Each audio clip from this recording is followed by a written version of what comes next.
দেখো, যেটা flag meeting এর মাধ্যমে কিন্তু এবার বিজিবি এবং বিএসএফ যৌথভাবে এই 31 জন বাংলাদেশে পাঠিয়েছে। যেটা এখনো পর্যন্ত জানা যাচ্ছে যে এই বিএসএফ এর 32 নম্বর ব্যাটালিয়ান, সেই ব্যাটালিয়ান এবং তার সঙ্গে সঙ্গে চুয়াডাঙ্গা অর্থাৎ বাংলাদেশের 6 বিজেপি যে ব্যাটালিয়ান, তাদের মধ্যে এই দর্শনা এলাকাতে এই অধীনস্থ গেদে ক্যাম্প যেখানে রয়েছে, মোবাইল ফোনের মাধ্যমে তারা ভারতে অবৈধভাবে প্রবেশ করার কারণে বিভিন্ন সময় এই কথাবার্তা যারা রয়েছেন তাদেরকে আটক করা হয়েছিল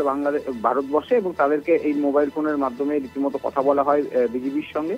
এবং যেটা পুলিশের তরফ থেকে জানা যাচ্ছে যে এই যে 31 জন যে বাংলাদেশি, তাদের মধ্যে সব থেকে বড় ঘটনা যে এদের মধ্যে 16 জন পুরুষ, 10 জন মহিলা, 2 জন উভয় লিঙ্গ এবং 3 জন শিশু, মোট 31 জন বাংলাদেশি নাগরিককে ফেরত দেওয়া হয়েছে। এবং বিএসএফ তাদের নাম ঠিকানা, মোবাইল নম্বর বিজেপির কাছে হস্তান্তর করেছে, এবং বিএসএফ এর আধিকারিক এবং বিজেপির আধিকারিকদের একেবারে ফ্ল্যাগ মিটিং এর মাধ্যমে বৈঠক করা হয়, এবং তারপরে বিএসএফ এর কাছ থেকে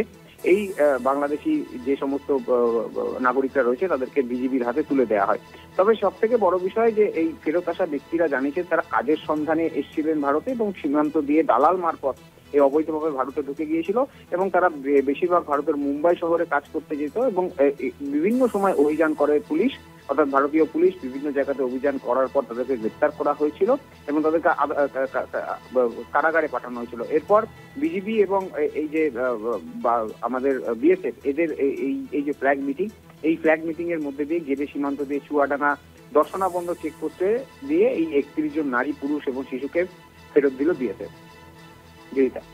ধন্যবাদ জানাবো রূপম।